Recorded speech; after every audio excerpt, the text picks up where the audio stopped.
welcome to the 10th episode of the NHL Daily Talk Show. I'm your host for some folks, that is just me tonight. Today we're going to be reviewing the Colorado Avalanche. So let's try to get there quickly. This is going to be a fast-paced stream today. No top stories once again. We have some stuff on the way though. This day in NHL history, Doug Harvey is introduced into the Hockey Hall of Fame in the year 1973. His NHL career lasted from 1947 to 1969.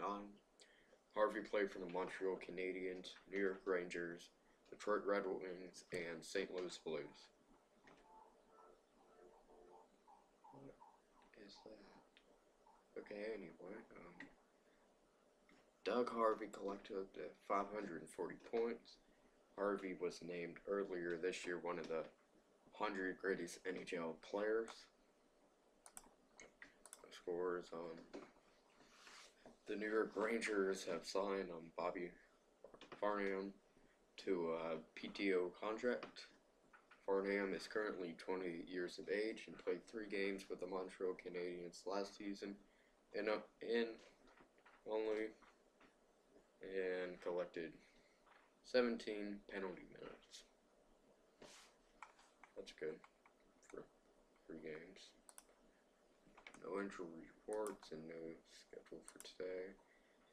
And to the main discussion, the Colorado Avalanche for their 2017-18 team review. So they finished last in the NHL, which is 30th. Next year, that will be 31st, and we don't know what team that will be. But their offseason began on April 10th, 2017. They didn't make much additions, but I think they were careful. But I'll talk more about that later. But they got Andrew Augustino, Jonathan Bernier, Jesse Graham, Dominic Toninato,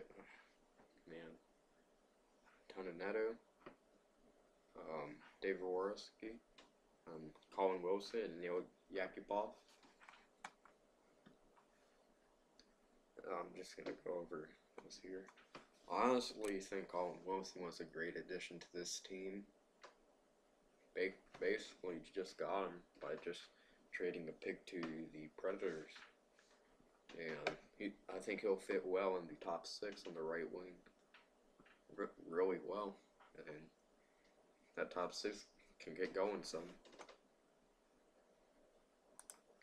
And then you got subtractions.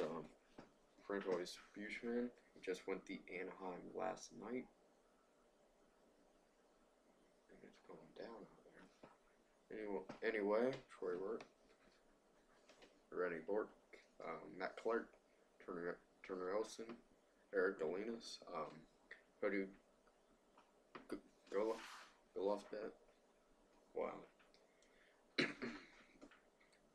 Mikhail Grigorenko, Samuel Henley, Nathan Luyan, Sean Mitchell, Jim O'Brien, Calvin Pickard, lost an expansion draft, Brendan Branford, Mike Sisalo, Jeremy Smith, and Fedor Tijuan. So I'd say the biggest loss was Pickard,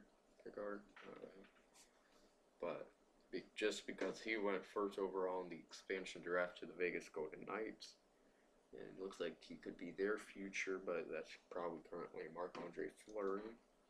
And when he retires, Pickard will likely take over. That's what Colorado was hoping, but now they're not in a good situation now. So here are the projected lines, going to go from forwards to defense to goalies. So we got 7 Andrew Ghetto, Matt Duchene and Nathan McKinnon, Gabriel Landflock, Tyson Joss, and Colin Wilson. Got Neil Yakupov, JT Comfort, and Mikko Rantanen. Got Matt Nito, Carl Soderberg, Blake Comeau.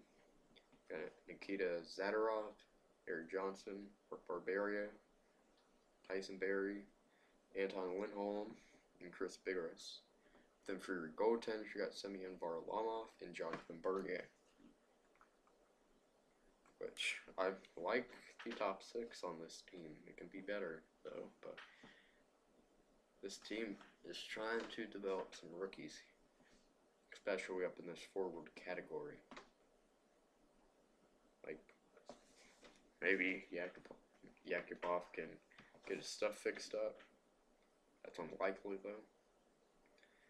And then you got Mikko Rantanen. So the top 9's gonna be looking good soon. It's just gotta be patient, Colorado fans. So overall, they obviously, I think they look similar to last year, but obviously some changes.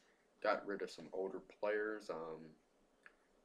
Will this team be going to the playoffs? Not a chance. You gotta get a lot of stuff fixed up on this team, or develop some players, and you need to get a goaltender. At least a goaltender for the future or something.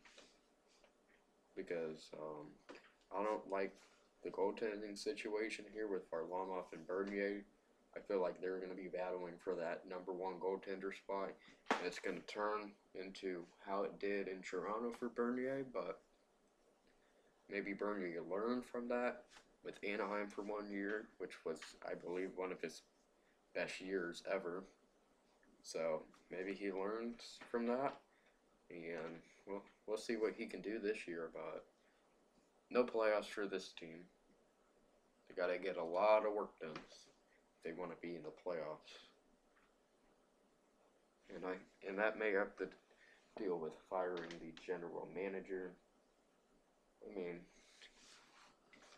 he took it easy, which I guess is fine, but I think he's taking it a little too easy. And I feel like we may have him get fired sometime soon, depending if he trades Duchesne and what he trades him for.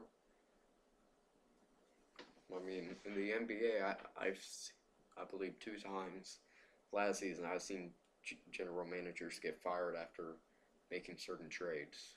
So maybe we'll see this happen to Joe Sakic this year. But yeah.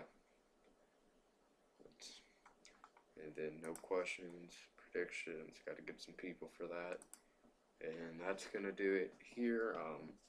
Tomorrow is the Columbus Blue Jackets on August 24th, which is obviously tomorrow. Yep, Columbus Blue Jackets. So that's gonna do it here. And thanks for watching, and we will see you tomorrow.